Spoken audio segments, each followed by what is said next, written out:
Yo, what's up, y'all? So, Bernie Sanders says that Joe Manchin is going to have a lot of explaining to do to the people of West Virginia. Wow. So, why is this? Okay, so it turned out that Joe Manchin said that he's not going to support the Build Back Better Act. Obviously, he's in West Virginia with 68% of people who voted for Donald Trump in 2020. So, I mean, this isn't like something that, it's so obvious that he has to do this because he'll lose in 2022. So it's like, I don't see how Bernie Sanders and these Democrats are shocked by it or pissed off. Like, well, when you're in a state that has the highest percentage of Trump votes than any other state besides Wyoming, which is at 69.9%. It's basically the second biggest Trump supporting state in the nation. And you think Joe Manchin is supposed to support a bill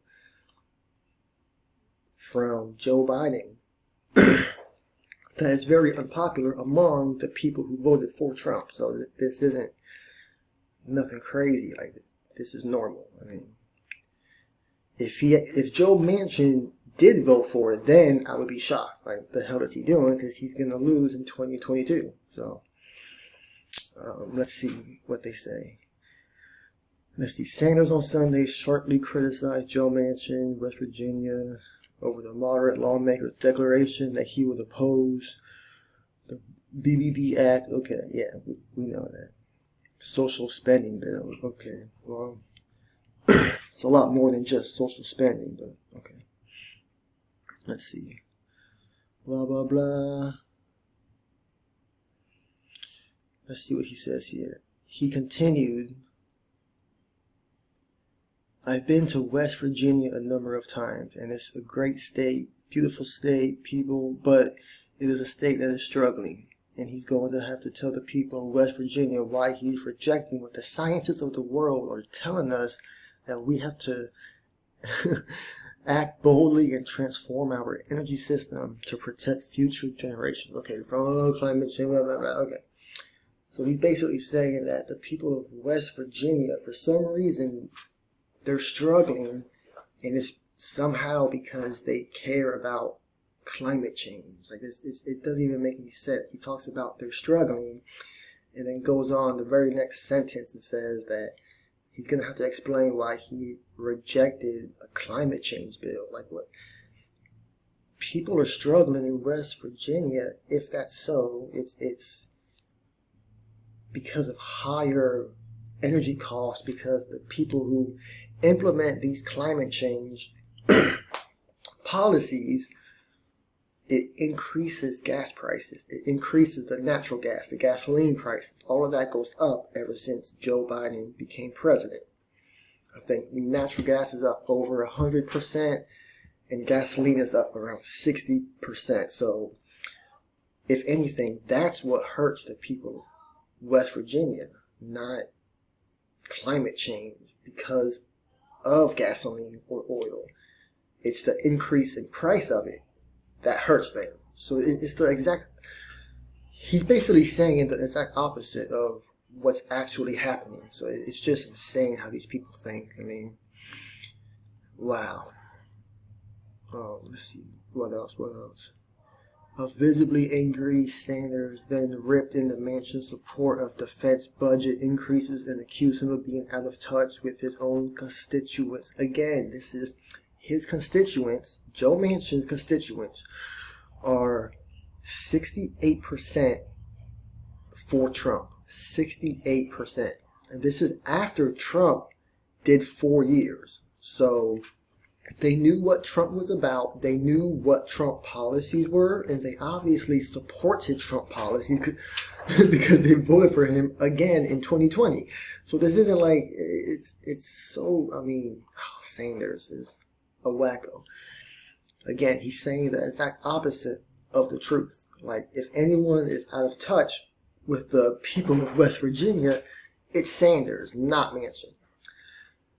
Let's see. Joe Manchin voted for a huge increase in military spending.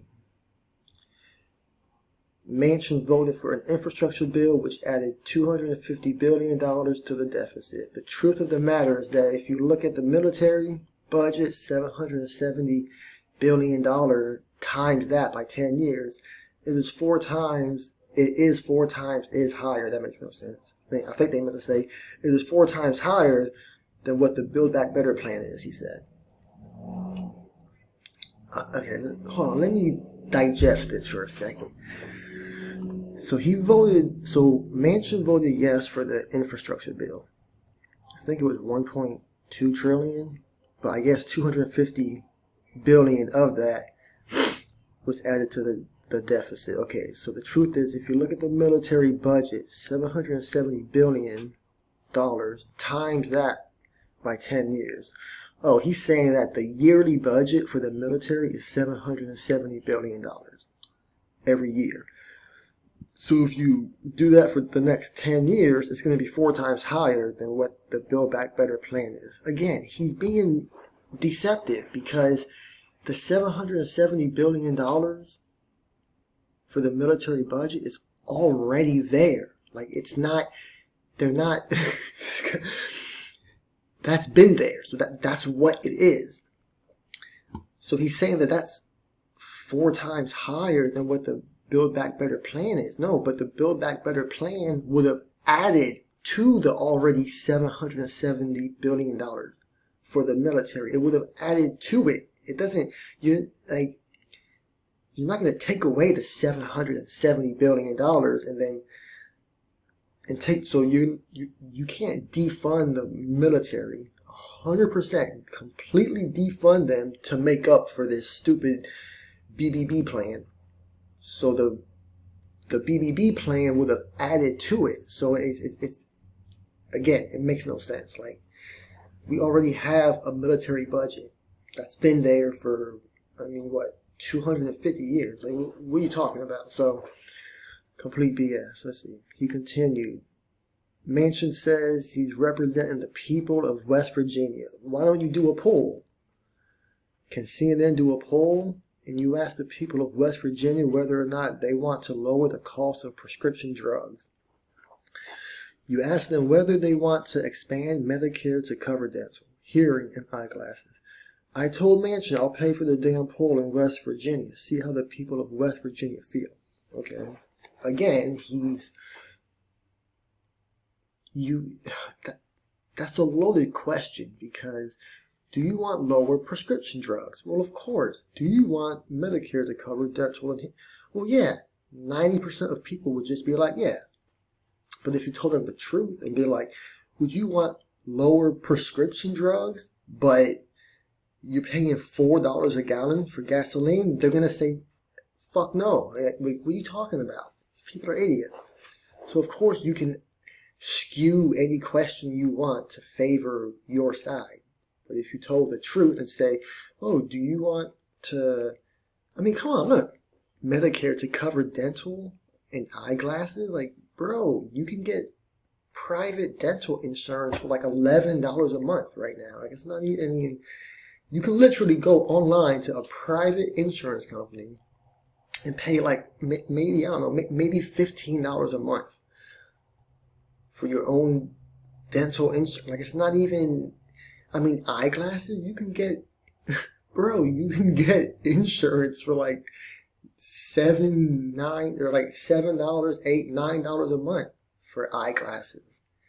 So you have to pass $1 trillion bills just to give that to people when you can just get it yourself for $10 a month. Like, man, go fuck yourself. These people are full of shit. Let's see what else. During this presidential campaign last year, Biden ran on implementing the ambitious Democratic social spending blueprint, which would include funding for universal pre-K for 6 years, child subsidies, and an expansion of Medicare to cover hearing aids, among other items. It's funny how they don't talk about, like, first of all, they don't talk about the other things in the bill, but if you just want to look at the social spending aspect of it, it's just like, okay, we're going to give you a child subsidy. Okay, so that sounds good, but then it's like, well, how the hell do you pay for that? Oh, you increase taxes. Oh. Okay, well then, so you're paying yourself for your own subsidy? Like, what? So you're going to take more money from me and then give it back to me if I have a kid? What if I don't have a kid?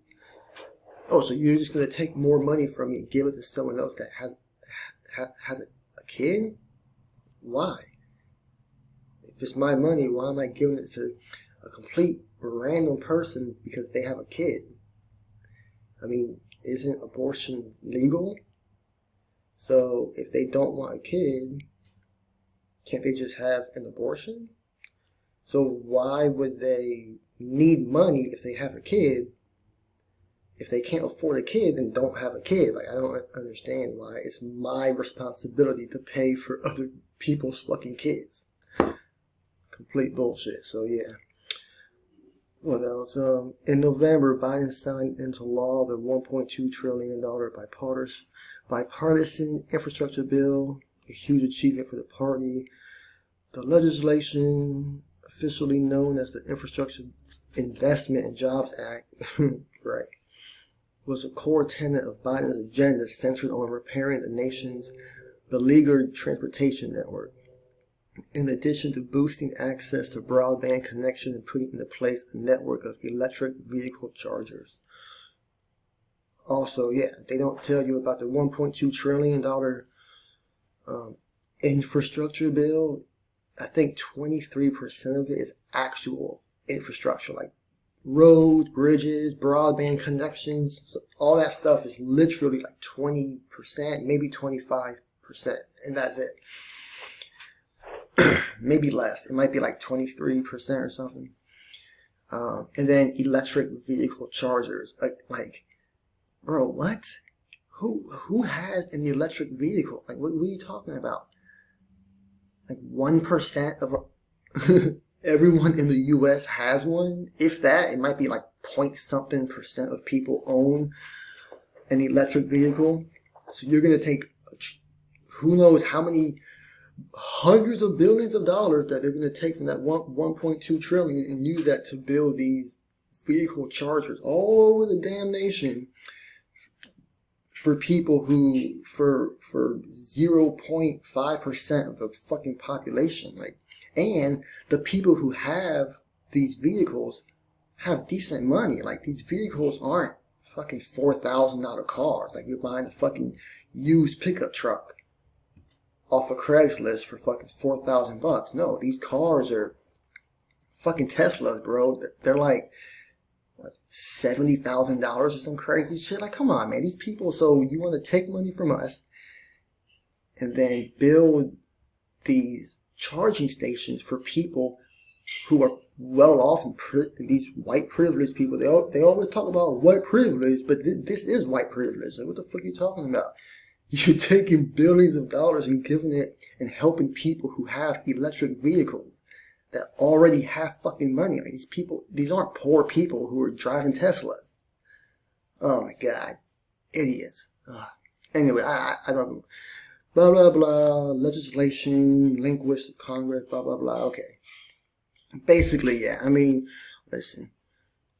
Joe Manchin is obviously, I don't agree with everything he does. Like, when Obama was president, he was doing stuff. He voted for Obamacare. I'm pretty sure he did. I mean, if I'm wrong, correct me, please. But, you know, he's not the most pro-gun person, I'm pretty sure. So he's not the best, but he's obviously doing this because he knows he's going to lose in 2022 if he supports Joe Biden. Like, this is what politicians do. They do what benefits them, usually. So, with that being said, he knows he's going to lose next year if he goes off the rails with this Joe Biden stuff. So, he's doing it. I mean, it's good for us too, but he's doing what's good for him. So, that's it, y'all. Just wanted to talk about this wacko Bernie Sanders, man. I'll see y'all later.